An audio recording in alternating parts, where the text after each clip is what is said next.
What up? This is Coach Liebs bringing you episode 50 of Coach Talk. This is the first Coach Talk episode of the 2019 season.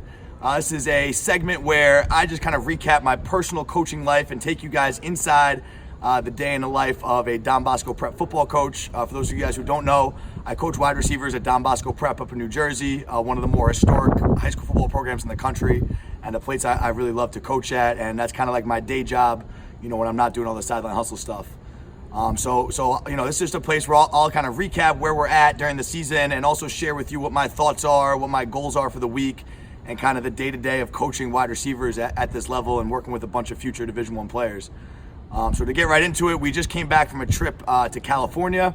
We played St. John Bosco out in Cali. They're out in LA, number 4 team in the country, and you know, they beat us pretty good. They were a really, really outstanding program just from top to bottom. The way they run, you know, everything they do. They had us for a barbecue the day before the game. We were able to see the campus, met the players, met the coaches. Just a really impressive program.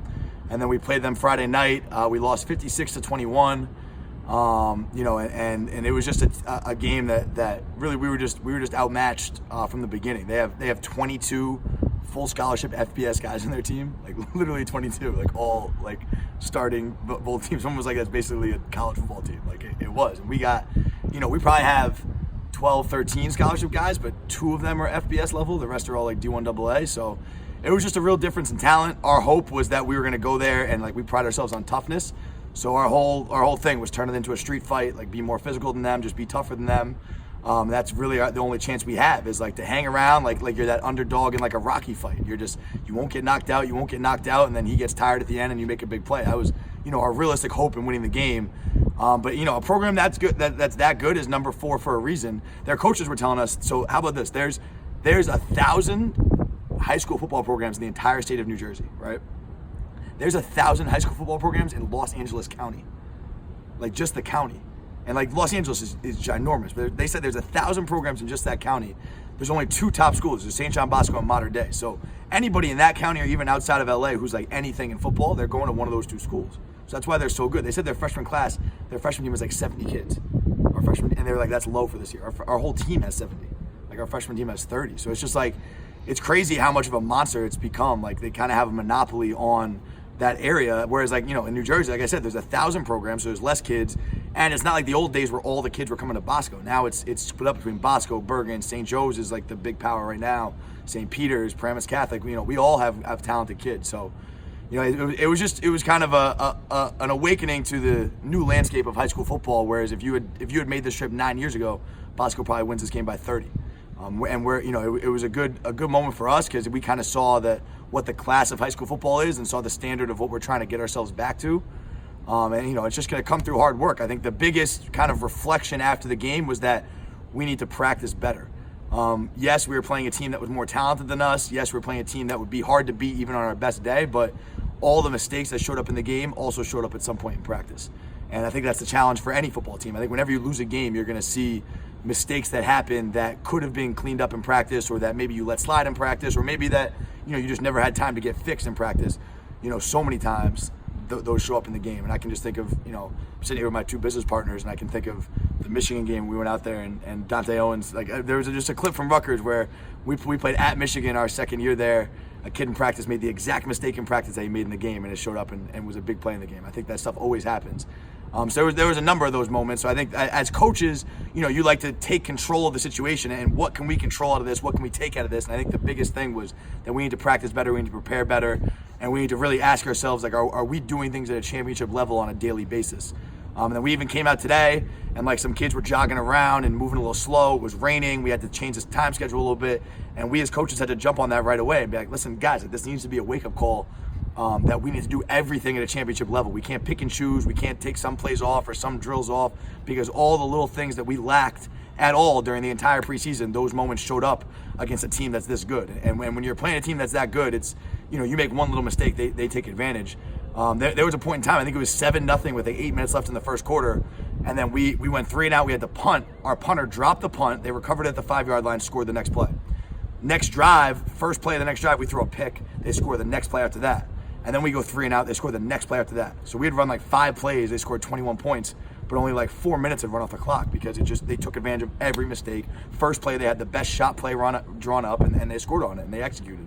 And it reminded me a lot of when we played Ohio State in 2014 when I was at Rutgers. That was the year Ohio State won the national championship with Braxton Miller and Cardale Jones and JT Barrett and all those guys.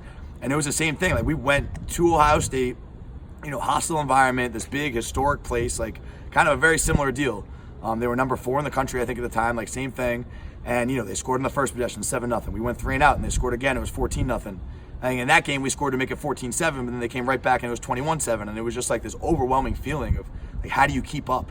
And when you're kind of a program that's on the rebuild and you're not quite there yet, you're not quite at that no doubt championship level of execution yet, like, that shit is hard to keep up with, and it proved to be this game. Like, it was really it was cool to see somebody who was that good and really set the standard for us for what we need to be. It wasn't cool at all to be on the other end of it, but it really shows you what the class of high school football looks like, and we got a lot of work to do before we get there.